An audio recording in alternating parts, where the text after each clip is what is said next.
BJP came to power. There is a sense of outrage at the shrinking space for a free media in our country. Fans of one of the biggest industries on American television, NFL football, have another thing to keep score of this year. In addition to who won and who lost, the networks are telling them how many players are standing for the national anthem, how many are taking a knee in protest, and what President Trump thinks of it all. The anthem protests began last year over police brutality against African Americans and racial inequality in the U.S. Donald Trump wants the protesting players fired. He calls them unpatriotic, a tactic that seemed to backfire when the protests instantly grew in size. But NFL players, most of whom are black, were not Trump's target audience. Football fans, mostly white and watching on TV, were. And the league they follow, the NFL, makes a habit of displays of patriotism. The pregame national anthem usually has a military component to it, some of which, over the years, the Pentagon has paid for. The Listening Post's Johanna Husnow on the protests, the anthem, and a league the U.S. military has an investment in.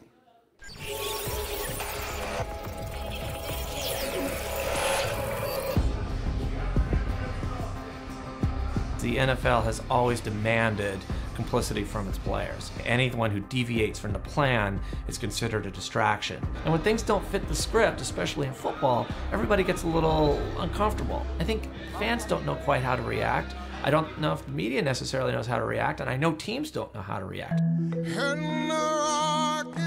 Which is why, when Colin Kaepernick, quarterback of the San Francisco 49ers, started his protest last year, sports fans and Americans in general did not quite know what to make of it.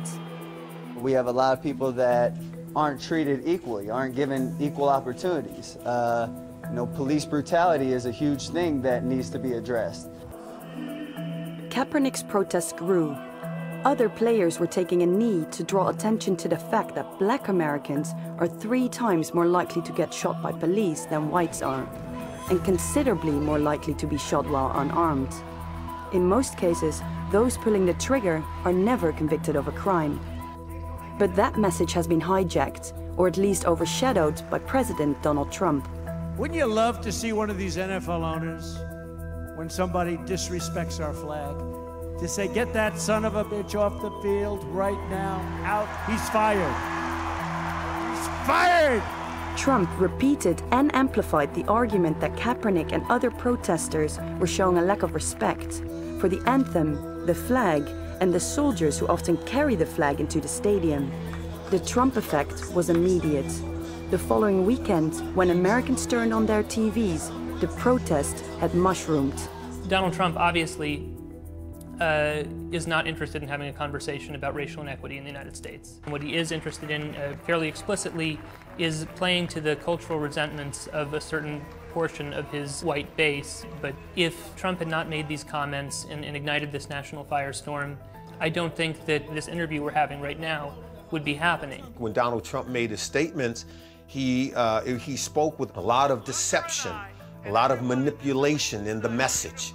It's a nonverbal universal understanding that someone who takes a knee, it is a moment or a position of humility, it is a position of respect and reverence. But here it is, our President of the United States has injected the conversation with division, with untruths, saying that someone taking a knee is being disrespectful. The President was trying to change the narrative. And in fact, he, along with some other people in the media, succeeded. This has nothing to do with race. So that you would hear less about Black Lives Matter and police brutality. He converted it into, boy, if you're patriotic and you love your country, then why wouldn't you stand up for the national anthem? We're proud of our country. We respect our flag. We have a hard time in our country ever having a conversation about race.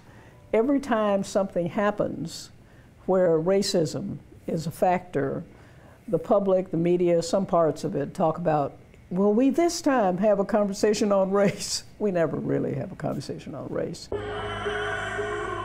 The playing of the national anthem before big games is ingrained in North American sports culture, but it's foreign to sports fans from elsewhere. No anthems are played before sports matches here in Europe or South America unless one national team plays another. But it wasn't always like this in the United States either. Like most rituals, this one has a story behind it. The origins of why we have national anthems at sporting events dates back to World War I, when you had fans going to baseball games and you had PR offices of Major League Baseball worried that these fans are going to look at these young men on the field and wonder, hey, why aren't they fighting overseas? We've got a war going on. Are they not patriotic? And the national anthem was instituted to demonstrate these guys love America. And it wasn't until 2008 that the NFL had players stand on the sideline for the national anthem at all. Traditionally, fans would stand for the national anthem, but both teams would still be in the locker rooms getting ready. It was a conscious decision in 2008 that, at least according to some reporting from ESPN, that the NFL thought that it would be a good marketing decision to make their players look more patriotic, that would be good for the league. Good for the league, and within a few years, profitable too. From 2011 to 2015, the US military spent millions on the NFL, selling its brand in stadiums packed with thousands, and to television audiences in the tens of millions. Fans had no idea that the displays of patriotism they were watching, the flyovers, the tributes to veterans, the soldiers saluting the flag, were paid for with their tax dollars. Other American sports tend to glorify men and women in uniform too, but not to the same extent. It's like this game, this league, and the US military were made for each other. I don't think the NFL and Pentagon are natural partners, but I do think the NFL and the military are kindred spirits. I did a story on this a couple years ago about the lingo. The bomb, there's this sort of controlling your own ground, protecting your turf, the battlefield, the quarterback is always the field general, and there's all these sort of phrases that are militaristic that go into football. And I spoke to several top generals, and they all kind of spoke to the values that football kind of gives that is almost a training ground for soldiers. There is a lot of potential for brand synergy between the NFL and the Pentagon. As performed today by Technical Sergeant Krista Joyce from the Air Force Academy Band. The stadium offers a stage on which to, perform. It gives the Pentagon this opportunity for real spectacle, but a real-life living celebration of what the Defense Department stands for. It works both as a tool for recruitment and also as a propaganda tool to solidify the American people's support for the military and for American foreign policy and expansive American foreign policy more broadly. In the National Football Leagues, its audiences are huge. The military recognize that this is a captive audience, they're patriotic, and yes, we could use that to market some of the young men and women who may someday want to serve in the United States military. The Pentagon's public relations budget is the envy of other government departments. The Department of Defense spends more on PR than the rest of the US government combined. To defend the American way of life. That budget pays for all the recruitment ads Americans see during football games and other sports broadcasts. So why the need for even more military content during the pre-game ceremonies? Because the two types of messages, one subtle, one overt, work well together. When I came up, a Marine. The ads on television play off what you have just seen when you're watching the game. There are the patriotic NFL players. There are the people in the stands. Everybody is paying tribute, and all of the symbolism puts you in the frame of mind so that when you see the ad, you are ready to embrace what's in the ad. The ceremonies are an ideal platform to sell military service as being something that one should do or consider. It's one of the best ways to sell a product. That's what critics of the Taking the Knee fail to point out when they say there's no room for politics during the anthem. Playing the anthem and inviting soldiers onto the field were political decisions in the first place. Adding players to the mix just added to the patriotic message.